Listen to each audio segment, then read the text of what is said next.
So, when I think of identifying boundary conflicts within ourselves, well, let's start with saying, remembering what's a boundary. A boundary is a property line. And what that does is it helps you take ownership and control of yourself, not other people, but self control. So, if I want to have self control, why would that, just saying no to something, to maybe somebody mistreating me or somebody wanting something from me that it's not what I want to do or it's not what I want to give, and saying no to that, why in the world would that put me into an internal conflict? Well, here's why. Because sometimes we haven't integrated inside of ourselves that we can have both love for a person and we can have limits. See, we think sometimes maybe our mind is set up to where it says, well, if I love somebody, I'll do whatever they want. Well, what's going to happen? Then, when they're asking something or they're even doing something hurtful, for me to say no to that, that might mean in my head, well, saying no means I don't love you. And you've even heard people say this. You say, no, I don't want to do that. And say, oh, so I guess you don't care about me. And see, they put those two together, but as being the same and not coexisting together. So conflict has to do when things are warring inside of ourselves. And that's what a boundary conflict is. See, a boundary is in the good sense of, we use the word, aggression or assertiveness. It means energy. It means something that's going to move towards, some action that moves towards some good goal. So if we have aggressive conflicts, in other words, I can't use my strength to say no without it putting me in conflict inside, then we have internal boundary conflicts. Now, to identify these, I would just, you can identify a lot of these by just looking at a few areas. One of them has to do with the difference in love and limits. Are those two in conflict in your mind? Do you really think that having limits on how much you can give to someone, or how much you choose to give to someone, or how much you choose to allow someone to do you think really having limits on that means that you don't love them? No, but you might have been taught that. You might have been parented like that. Here's what I used to tell people a long time ago: draw a line across a piece of paper. It's a continuous line with an arrow that goes into infinity, and we're to call that line love. Now, underneath that line, draw a dotted line. And the dotted line is what you're going to do for them. Okay? I love you continuously. Yes, I'll do this. No, I won't do that. Yeah, I'll do that. No, I can't agree to that. See, in the spaces between the yeses, there's a space where no comes, but look above it. The love hasn't disappeared. I still love my kids. If I say no, that's not okay, or no, you can't go do that. But when they're really young, they're going to scream, fire, foul. That's not good. You don't love me. Well, yes, I do. And that's got to be integrated in their heads. So love and limits may be in conflict with you. Secondly, you might have been taught that having boundaries is actually hurtful to someone. Now, think about that. When you say no to somebody, it might hurt a little bit, like they didn't get what they wanted and they go, oh, bummer, I wish you could have done that. And that's normal, that's sad. But sometimes you might have been trained where you say no to them, they're not sad, they're mad, and they make you bad and they cry foul as if you've ruined their lives. And so now you got this conflict inside. Oh my gosh, if I have boundaries, that means I hurt someone. Not only do I not love them, it's worse than that. I'm actually injuring them by saying no. Well, we got to get those integrated. A third conflict you see a lot is the fear of loss. So if I say no to somebody, they're going to abandon me. A lot of times people get trained because when they did have boundaries, somebody would withdraw love from them. It registers in their head that if I have boundaries, I'm going to lose love. But good relationships aren't like that. Good relationships learn to respect each other's no. And when we say no, we're not going to lose love. Somebody can still be committed to us. In fact, what we see is the people without boundaries, the ones that don't ever say no, they get actually respected less in the relationship, and they're the ones that get abandoned the most. So we've got also the fear of retaliation. Sometimes people are afraid this powerful figure is going to hurt me.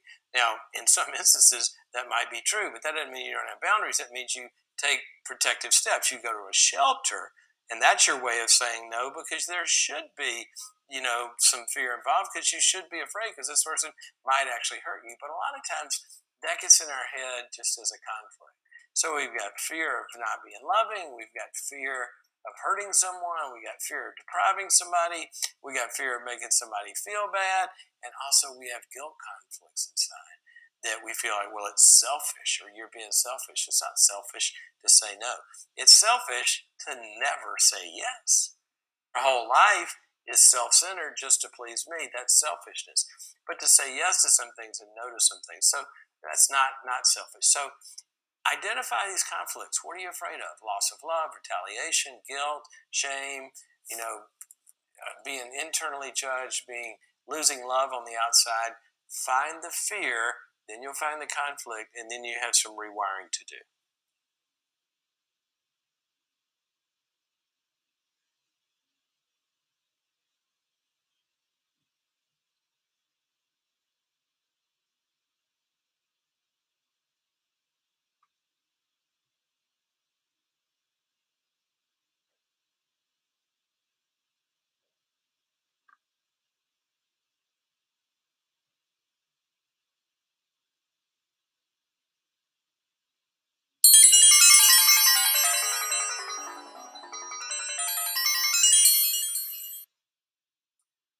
I love the word responsibility in the terms of like the way that Viktor Frankl talked about it. He talked about it in terms of, freedom and responsibility go together.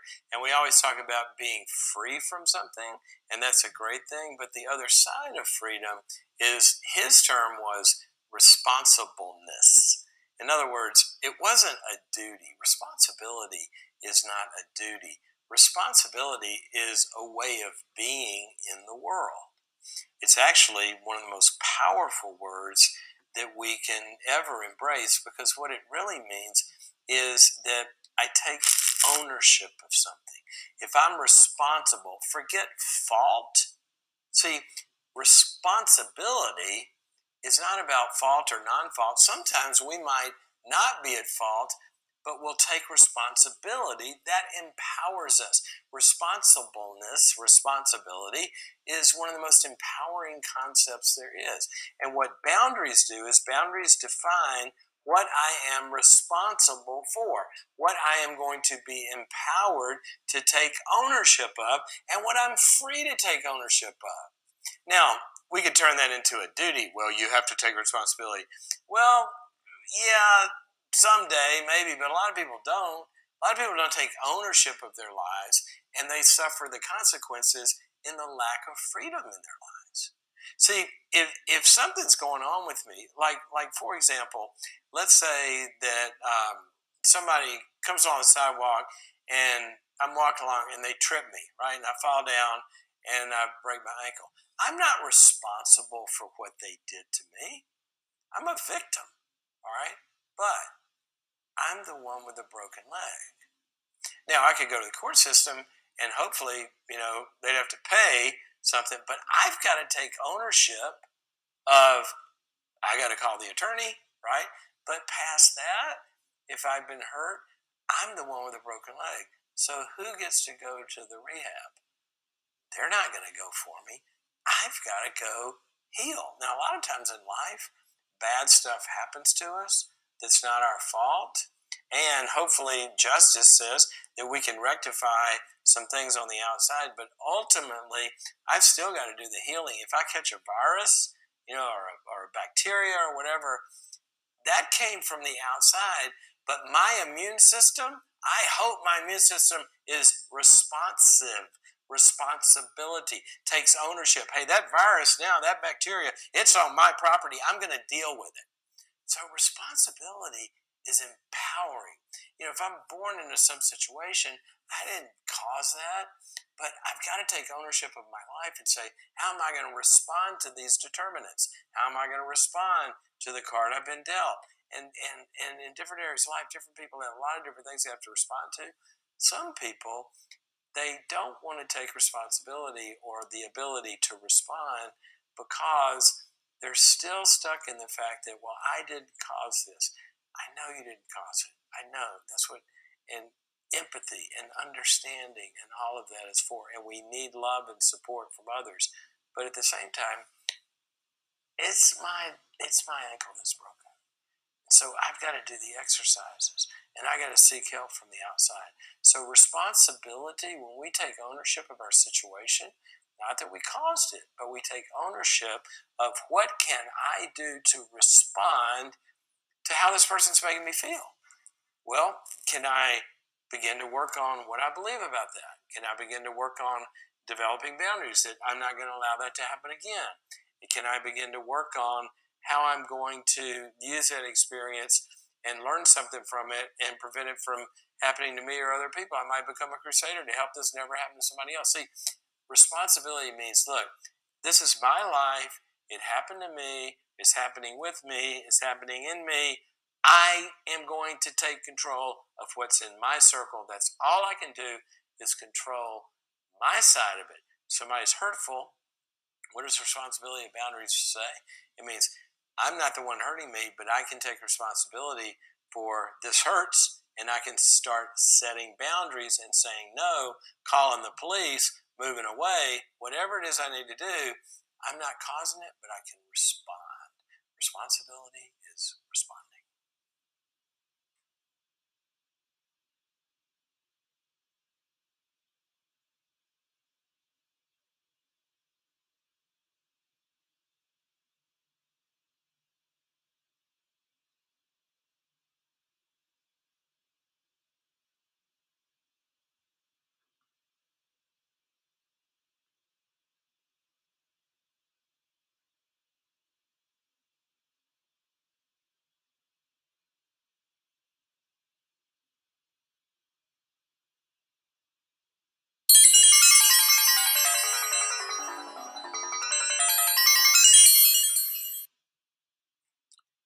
Generally speaking, we're talking about any kind of behavior that we're struggling with.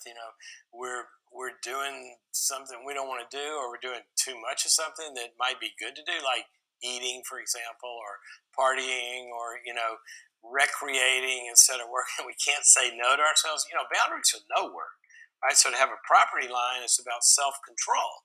So here's what happens: boundaries are about limits. So let's say, okay, I'm going to have a limit on maybe what I'm going to eat today. Or I'm going to have a limit on how much I'm going to play today. And I'm going to say no. But what I find is that I step outside of that boundary, so trespass, right? I step over the fence like the cow and I eat some grass from the other yard because I couldn't say no to myself. All right, so here's what happens. A lot of times we just focus on stronger no. Got to get more discipline, right?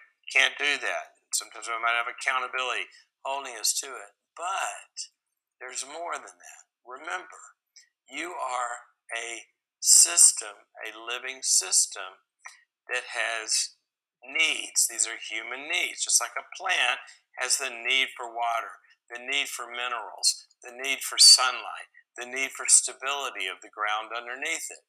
All right? So, what happens? When our basic needs, excuse me, go unmet, and we're hungry for whatever that is, and for some reason that isn't available, well, what if you're out and you're starving for food and, you know, bacon tomato sandwich, which is one of my favorites. I know you health nuts didn't like that. But let's say that some good food. How about broccoli and grilled chicken? Let's take that one. And that's not available, and then you're out on this desert island for months. You're going to start eating stuff that's not good for you. And you say, well, I shouldn't eat bugs or I shouldn't eat this. Well, the need is going to beg you to do something. And so we have to have boundaries and limits on our behavior. But if we don't resolve the underlying need, then that need is going to keep pushing the limit, right?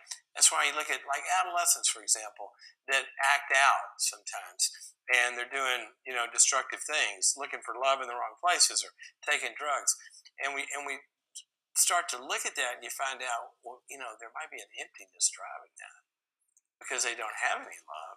They're going and finding it in destructive ways. So we talk about these basic needs. There's a lot of different ways to look at them. Um, I like to, the simplest way I know to think of our basic needs, and this is part of your boundaries, to take ownership of your property, stewardship over your life. You have the need, number one, for connectedness. You have the need for attachment. You have the need for love. We weren't meant to fill ourselves up with love. We were meant to give and receive love to others. So if you're connected in a loving, supportive community, then that tank is going to be filled up and you're going to have good rootedness and groundedness underneath you. That's the soil underneath you. It provides strength, it provides sturdiness, and it provides the attachments where you can download all the other stuff, the minerals and the food you need. But what if we don't have that relationship in life? We don't have anybody. If we're isolated, we're emotionally cut off, we're going to be hungry. So you're going to fill that with maybe a bigger car would fill this emptiness. Maybe one more sexual relationship would fill this emptiness inside. Maybe one more promotion. We develop false needs. And false needs are generally when we find something good in life and we ask it to do what it could never do. That's basically what it is. So if it's connection, that's your basic need, then you got to make sure you're facing that. The second need we have is for freedom. Within our connections, we need to maintain our autonomy. That's what boundaries are about, right? If I'm connected to somebody, here's my boundary, here's their boundary, and I got to make sure that I have control of me and I'm not trying to control them. Sometimes people do destructive things. A lot of eating disorders, for example, if you take, sometimes bulimia or anorexia, at the heart of some of those sometimes are a control issue, that somebody feels out of control in their relationships. They feel controlled by everybody else, and so they find something they can control. They can control this thing. It's what some compulsions are about. So the second need we have is basic freedom. And you need to be in control of your own life. That's what boundaries are about. Thirdly, we really have the need to be able to metabolize negative things because bad stuff happens. We fail. We're not as good as we want to be sometimes. Other people fail us. They're not as good as we want them to be sometimes. And sometimes bad things happen. It causes pain. So we have the need to be able to process negative occurrences by ourselves, in ourselves, by others, as well as in life. So meet your needs of being able to face your pains, talk that out, be able to accept your imperfections, get unperfectionistic, be able to learn, be able to be curious about your imperfections and turn failure into learning. We have the need to be able to metabolize negative stuff. And then, fourthly, we have the need for fulfillment of our talents and our dreams and our abilities. Everybody has a mastery need. So we got to find those boundaries, own your talents. Say, no, I'm not a musician. I'm an athlete, or I'm not an athlete. I'm a musician. Or find those talents, own them. They're on your property, and then begin to fulfill them. You get a connected person who feels free, who doesn't feel burdened by negative things crushing them, but is able to forgive them and grieve them and metabolize them, and they've got meaningful things to do, and with their own fruits or their fruitfulness or their own talents. That's going to be a pretty full life, and we won't have that driving need driving us to destruction.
So I love the term self help because I love it because it makes my hair catch on fire. Because to me, it's one of the biggest oxymorons there ever was, self help. Now, think about that term. Okay, if I need help, that means I can't do something, right? Now, I'm not saying if I think I need help, I'm saying if I really need help. So if I'm the one that needs it, am I going to be the one that, if I'm drowning, am I going to save myself? Well, if I can save myself, by definition, I'm not drowning, am I? And so this is a big problem because a lot of times we think of self help and we approach that as a methodology to go get better. Now, self help really is all, when we use that term, we're talking about getting better at something, right? You want to reach a goal, you want to lose weight, you want to make more money, you want to become more loving, you want to have a better relationship. So, what do? We set off and go try to do that, right? We're going to get disciplined, we're going to get committed. Now, here's the problem. Probably, unless it's something we haven't really wanted to do, right? And that's why we haven't done it. We haven't been motivated, whatever. But we have the capacity to do it, and we change our mind, then we can do it. But let's say that you're trying to do something and you're trying to get motivated to do it and you're trying to change it and say, I'm going to do this, and we don't do it. And I'm going to, well, this time, New Year's resolutions, over 90% of them fail. Why? Because I'm the same guy on January the 2nd that I was on October 29th or on December 14th when I was doing whatever I was doing or I was not doing whatever I wanted to do. And I said, okay, because the calendar changed, I'm all of a sudden going to be able to do this? No, my capacity has to change. Okay? A car is out of gas. It makes a New Year's resolution. January 1st, I'm going to be full of gas. Really? Where's that going to come from? And that's when we move towards something I like to call open system change. See, the car is a closed system. It's got what it's got. We have the ability we have, unless we're not using it. If I'm sitting on my hands, yeah, I could do better if I decide, okay, I'm going to do better, and I go use my hands. But what if my hand's broken?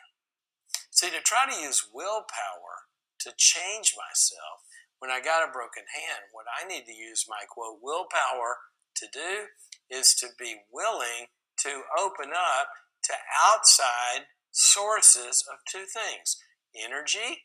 I got to have somebody inspiring me, pushing me, helping me, picking me up when I fail, encouraging me, all of that. So we need the energy from other people and from God and outside energy.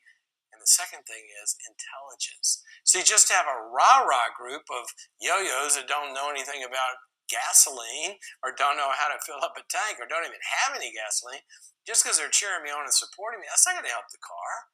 What's going to help the car is somebody shows up that's for me and rah-rah, and they've actually got some intelligence that can help, right? So they can teach me, they can train me, they can show me, they can instruct me, they can give me good feedback.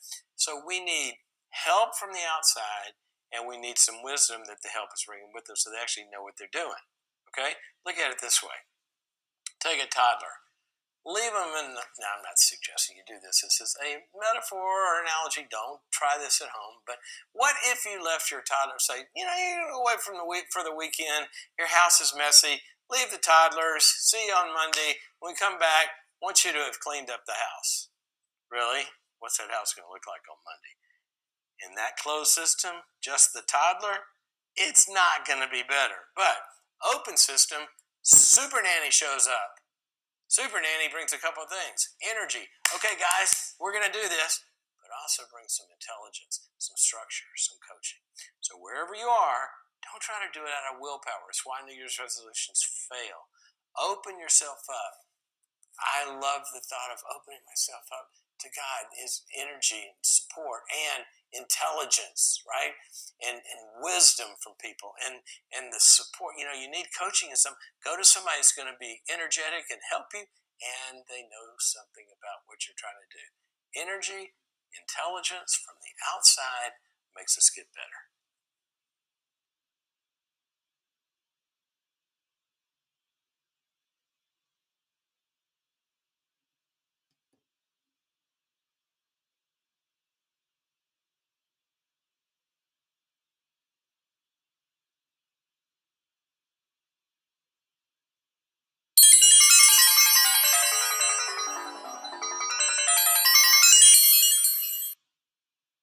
one way of thinking about it, we kind of have two worlds of consequences when we perform well or don't perform well, or blow it in some way. One is the emotional consequences of guilt and shame. We fail. The big consequence is I'm such an idiot. We feel bad.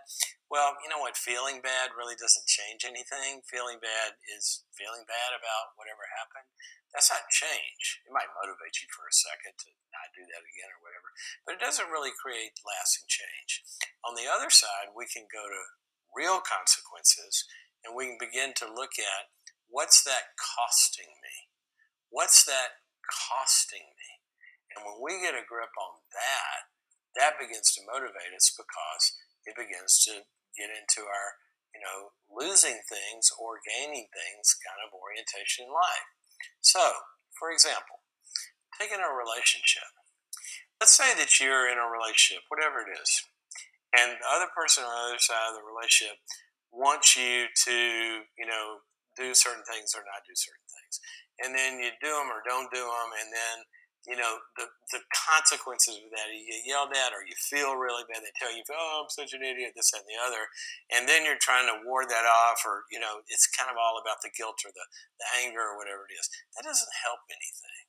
Okay, but if you ever sit down and say, when I do behave that way, what does that do to you? What does it do to our relationship? And they say something like, it makes me not want to be around you. It makes me pull away from you. It hurts me. I get sad. That's going to hit us a lot deeper than the guilt or the shame. It's one of the reasons, sometimes in prisons, what they do is instead of the feeling like a bad criminal, they bring the victims in and they have them talk to them and they have them hear what the real consequences of their behavior did, and that taps into the most motivating factor in the universe, and that's love. We really see my actions have consequences, real consequences, not guilt or shame or any of that, but real consequences, what it costs somebody, then that's when we begin to change. So this works in all areas of life. For example, if we remove consequences, that's what denial does. If we remove ourselves from the consequences of our behavior, then it's probably not going to change. Dave Ramsey is a good friend of mine, and I love what he says. There's some people that can't stop spending. They're like feeling bad about their spending and this that, and the other, but they really never experience the consequence of their spending. Why? Because they just go open up another credit card, right? You overspend, doesn't matter, just run up the debt until one day it's really going to crash. But here's what happens. He'll put them on a cash system or a debit card system. So you've got, $100 to spend that week on whatever, and you don't watch your spending, and you get down to Thursday, and there's nothing left. You don't eat for a couple of days. Now the real consequences, we're starting to feel them.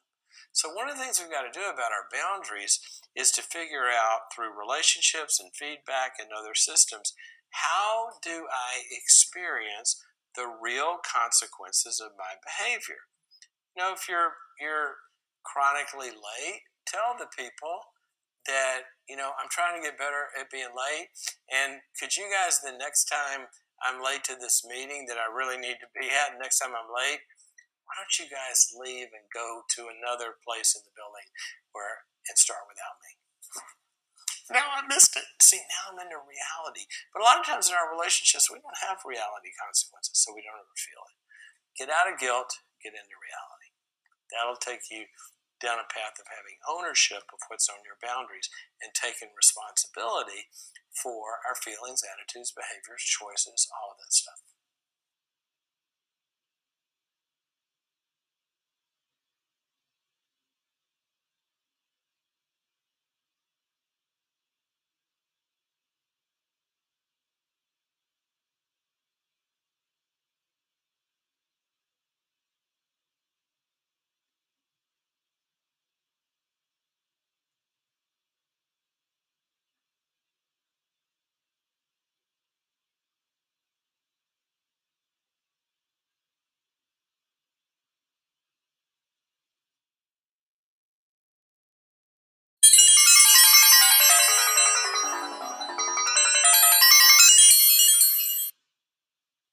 a lot of times somebody say, well, why do we need self boundaries? Why are they important?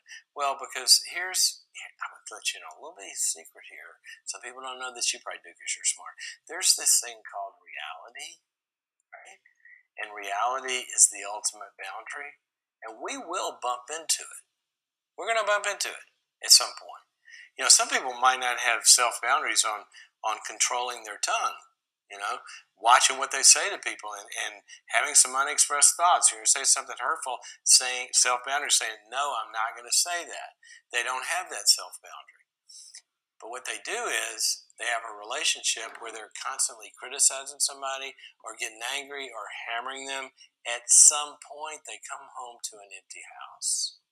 See, the reality caught up with them. So basically, the reason we have self boundaries is because we get to, in some enormous way, not ultimately, we're not in control of the universe, but self boundaries, by and large, we get to choose a lot of the reality that we're going to end up experiencing. That we get to be in control of the quality of life. Now, we can't prevent tornadoes and bad things happening to good people, but I can tell you this: if I have the self boundary of getting to bed on time, I am going to have a better day tomorrow. If I don't overindulge the night before, I'm going to wake up without a throbbing headache. If I kind of maybe watch what I eat and exercise, I might be able to not have a heart attack or a stroke. If in my relationships, if I take responsibility and I sow loving, honest, helpful interactions, the night's going to go better than if I didn't.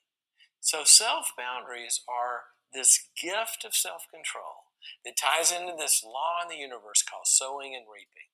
Now, do farmers sometimes have good self boundaries and sow and take care of their farm well, and then a storm comes through and wipes it all out? Of course, we can't determine everything, but I'll tell you this: the ones that have self boundaries and they sow in the spring and they tend to the crops in the summer and they get out there before the rains and the frost comes in the fall and they get that harvest out and they take it to market, they do a lot better than the ones that don't. And self boundaries are basically, are we going to the best degree that we can define the realities that we get to deal with tomorrow, or are we going to just let those come and happen? We got to save for retirement. Retirement's coming. We don't have the option of, I'm going to get old or not, unless something bad happens. We don't have that option. We do have the option of, have I had self boundaries along the way to put a little aside and let that grow?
We talk about self boundaries, which means basically being able to say no to ourselves, and a checklist for this. I'm going to give you a couple of different ways to think about this because I don't think there's a right one and a wrong one. There are more helpful ones than others for different people. One of them is the things we need to have good boundaries around in and of themselves.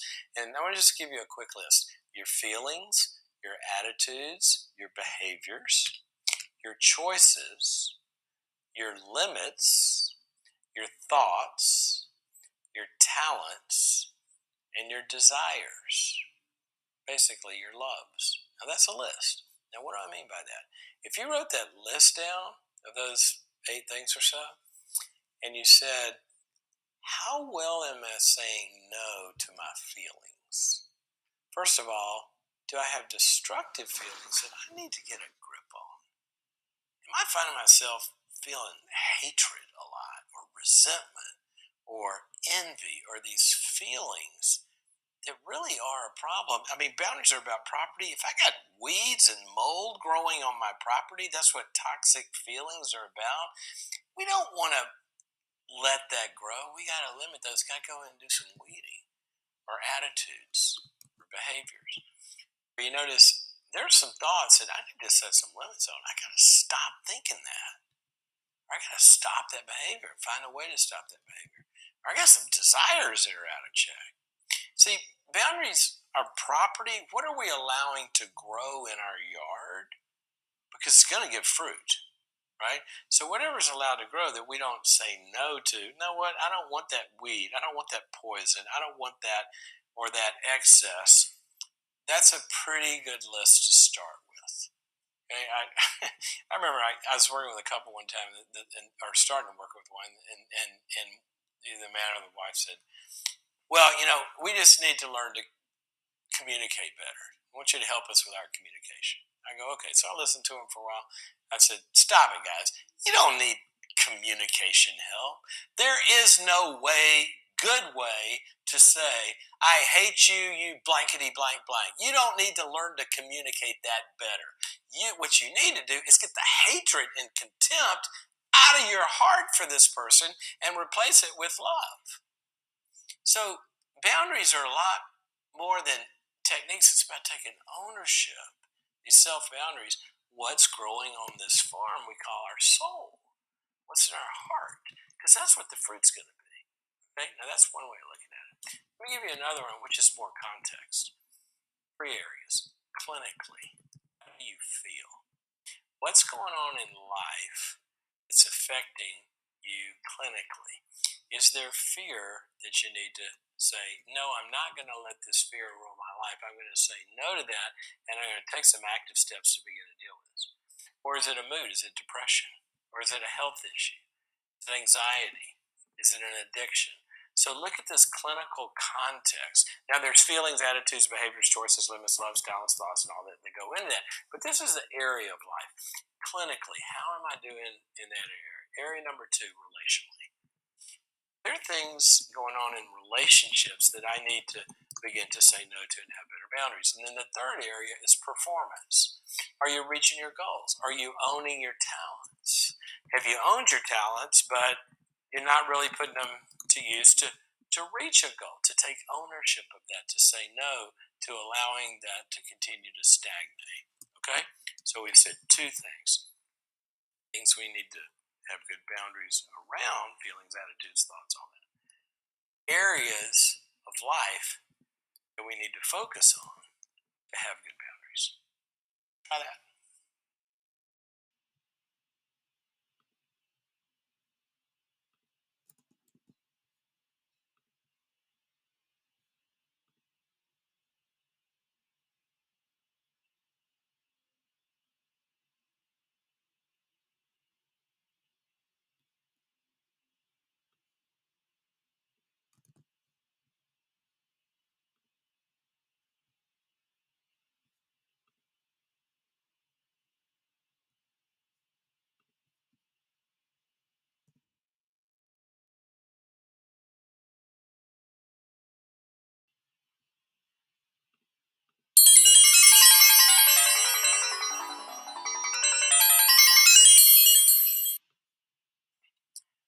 I believe that vision is one of the most important things that we can have. If you go into the corporate world, the companies that talk about, how are we going to succeed, it always starts with having a clear and a compelling vision. It's seeing the future before the future exists. Now, we've always known that. Gosh, it's like in Alice in Wonderland. The when I think it's Alice is run down the road, comes upon the Cheshire Cat, and there's a fork in the road, and Alice goes, "Which way do I go?" wasn't it Alice? I think it was Alice. And she goes, "Which way do I go?" And the cat says, "Where are you trying to get to?" And she goes, "I don't know." He goes, "Well, I guess it doesn't matter then, does it?" Whoa! Where are we headed? What's the vision? Because you can't really have boundaries and know what to say yes to and know what to say no to if you don't know where you're headed. So it starts with a vision. So I would say this, I would say get a clear and a compelling vision about the different areas of life. What do you want your health to look like a year from now? Not this afternoon. You're going to change it this afternoon. You can take some steps that'll make it different a year from now. But get far enough out to where you got time to accomplish it. I sit down with my kids before a vacation. What's your vision for this vacation? And we got to look at it and say, we want to be able to come back and say, we did this and it went this way. Okay, so if that's true, if that's the vision, then the next question is, what help am I going to need in order to get there? And who's going to play what part in the story? See, if you got a vision for health, then you might have learned that you might have to bring some other people to the party to help you get healthy. You might need a trainer. You might need a workout buddy. You might need an accountability partner. But usually, having good self boundaries in terms of a vision, also, we begin to get the team together. It's going to help us get there. And then we got to have a plan that we can execute against. So, if you're going to become like right now, I was a competitive golfer my whole life, and an injury, I had to quit. Then I had kids, and I quit again. And it's been almost 20 years since I played. And right now, you're catching me at a time where I am starting to play golf again because I really need it for a lot of reasons. I got fat, I got grumpy, and I just need it, right? But I got a plan. You got to have a plan. And now, between now and a certain date, there are certain activities built into that plan that are going to go into my schedule that I'm getting the right help to help me with, right coaches. But I got to do certain activities over a plan and have the self boundaries to say no to other things to make sure I show up to those, right? And then there's got to be some sort of an accountability factor in this. And I got to get good feedback along the way. And then when I fail, when I blow it, I got to adapt.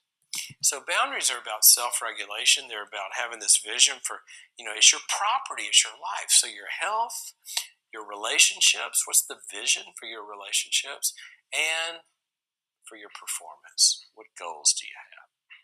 Starts with a vision and then put the people you need around you, the context, the groups, the community. We basically become something like the people we surround ourselves with. We do that intentionally. That's self-control. Picking, are you going to go hang out with a bunch of people doing something destructive? Or are you going to go to a good sport group tonight? See, that's putting our team together. And what's our plan for that? How many nights a month are you going to go? And who's going to measure that and tell you if you're going or not? All those ways, self boundaries that are going to be down the road and at the fork in the road. So, do I say yes to this way, no to that way, are going to depend on where I'm trying to get to. So, your property, the farmer says, I look down the road, and at the end of the year, I want this thing booming with piles of corn. Well, what does that mean I need to do today? That's how it works.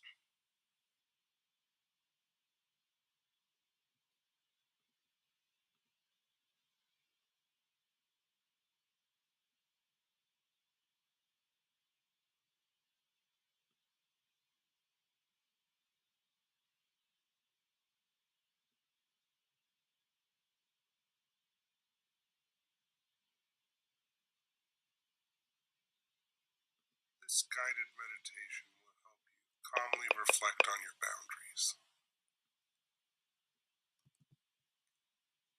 As you listen to this recording, let the feeling of calmness grow. There's no need to work too hard. Just be natural. Just be you. Sitting or walking or whatever makes you feel at ease. Notice that the calmness you feel is spreading throughout your body. As you breathe, the sense of calmness grows. With each measured breath, you will feel more and more relaxed.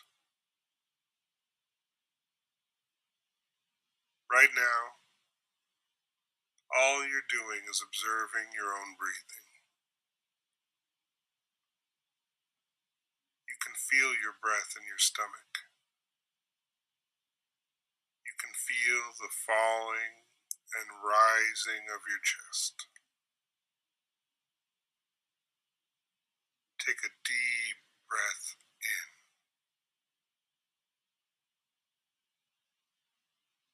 and let it out slowly. You are totally in the moment. You're not trying to do anything important. You're just allowing yourself a moment to be calm. It's okay to let your mind wander. Just keep breathing.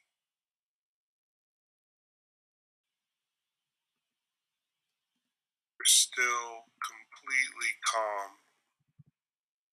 You take another deep breath in.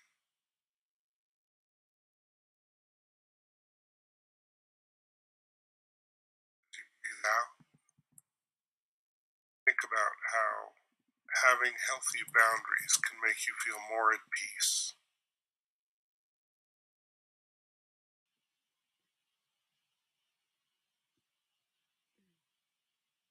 You are separate from everyone else in a totally natural way.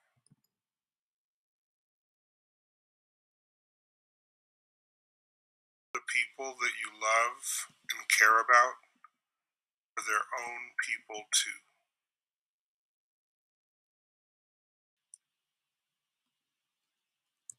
Your thoughts, your feelings, things you care about, they all belong to you and no one else. You are calm just as you are right now. You can see that clearly.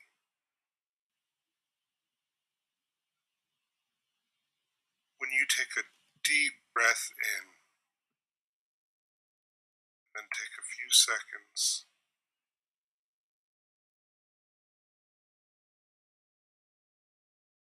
and then let it out slowly, feel the same kind of calming effects that healthy boundaries will bring to your life.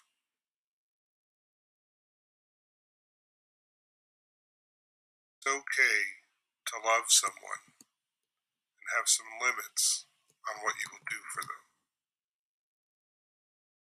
Those feelings are natural and necessary. If you have children, you love them infinitely. There are natural limits on what you can do for them.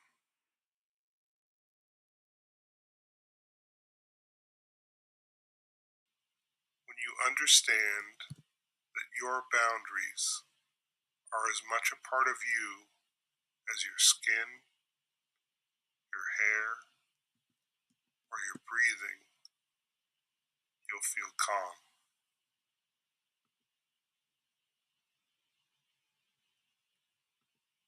You can't control how other people feel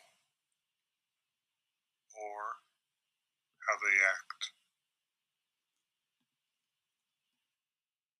Those things are within their personal boundaries, as your boundaries are within you. Nobody controls your behavior but you. Nobody else chooses how you will act or react to anything. Remember to keep breathing calmly, slowly, in and out. You have needs. It's very important to acknowledge your own needs. Think about what your needs are. Think about the connection that you need. Plants need water to thrive. What do you need to thrive? Take a minute to reflect on that.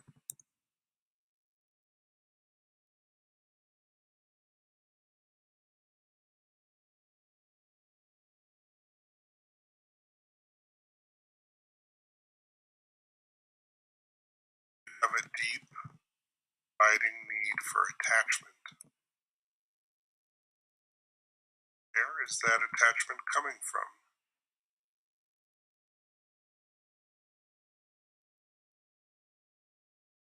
Where is the love that you need coming from?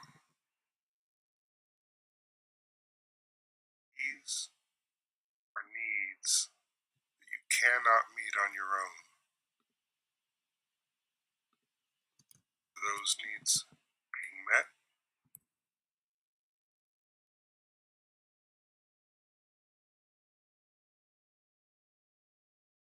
have a need to be supported. Support from outside of yourself. That's normal and okay.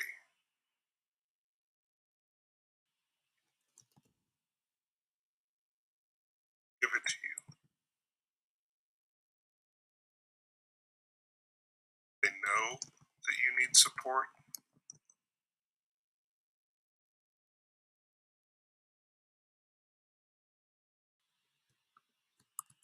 Where is the strength that you need coming from? How are you going to replenish it? Right now, feeling as calm as you are, breathing deeply, you can reflect peacefully on where you will find the strength you will need. It will come from connection.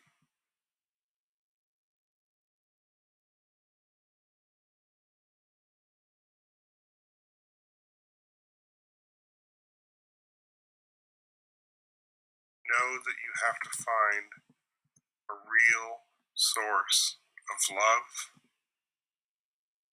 connection, strength. You need real support. You know that those things are not always easy to reach. And because you understand that, accept it. You know you need freedom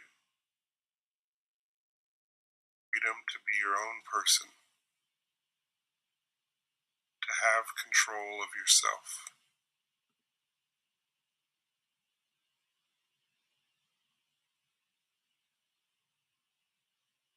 You know that bad things happen,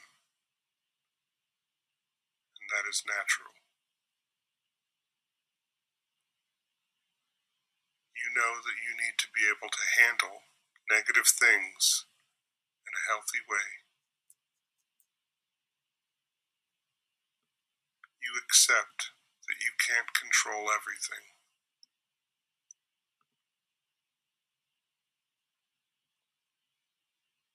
You know that you're not perfect, and neither are the people in your life. You can accept that.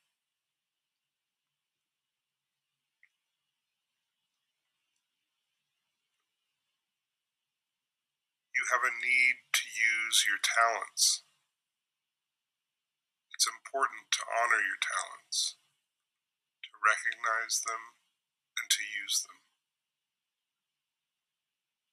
They are yours. It's going to take some work to bring these things to life, but that's okay. Remember to keep breathing.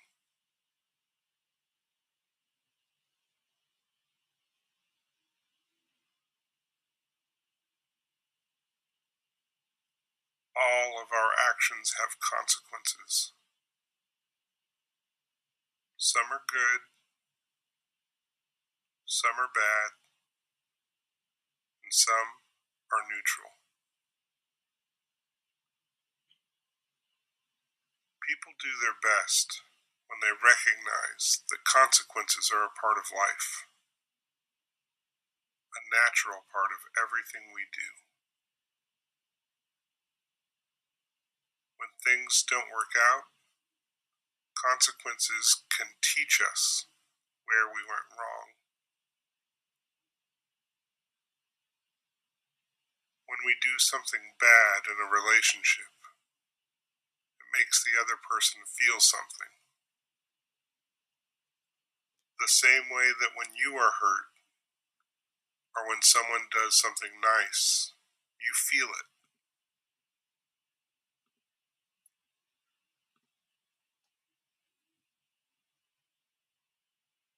Realizing that your self-boundaries are connected to everything about you will help you be more successful.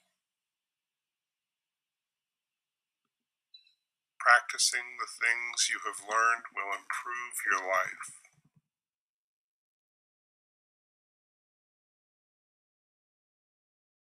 As you calmly breathe, you probably recognize that there are some areas where your boundaries could be stronger.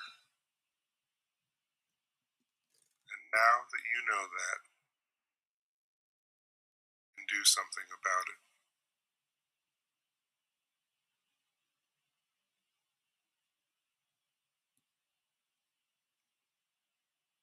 You know that you are the owner of your feelings. You know that your attitude belongs to you.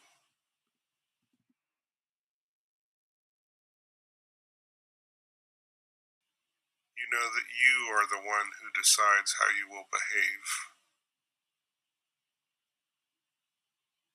Your choices are yours alone.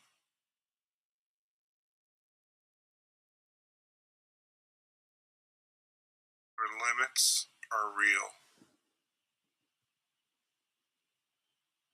They are natural,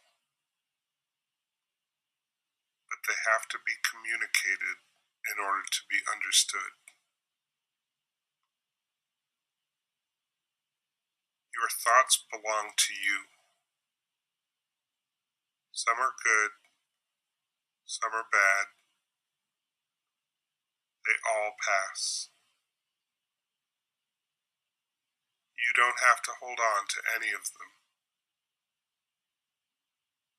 You can decide to let them go and catch the next thought.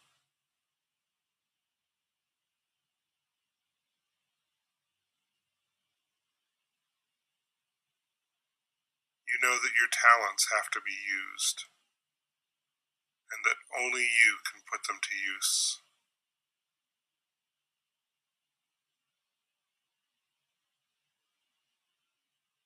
You know that your desires are the things that you want, and sometimes they come from your needs, and sometimes they don't. All of these things are connected, because all of them are part of you, and all of them reside within your boundaries.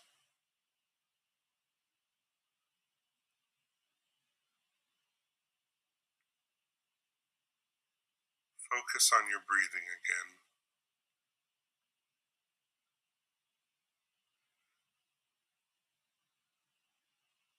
In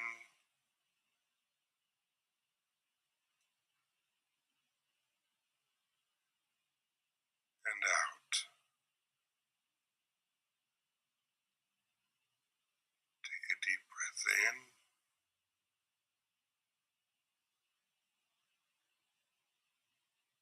and slowly let it out.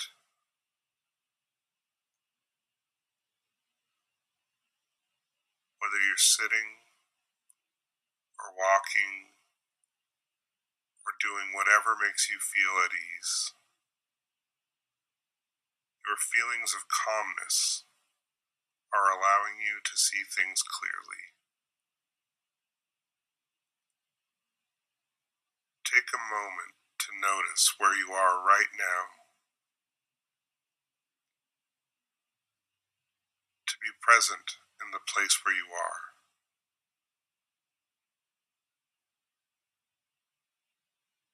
Show yourself some appreciation for taking time to do this today. Recognize the importance of taking a calm moment to just be, to slow your mind down and reflect on your thoughts one at a time. And remember to keep breathing. Take time throughout the day, whenever you need it, to just breathe.